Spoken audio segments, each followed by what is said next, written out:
হইবে।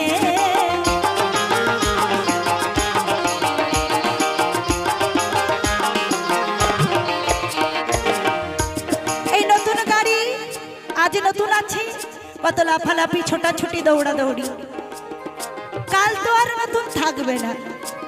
যখন পুরানো হবে তখন সমস্ত কলকবজা সব জং পড়ে যাবে, জং অর্থাৎ মরিচা ধরবে।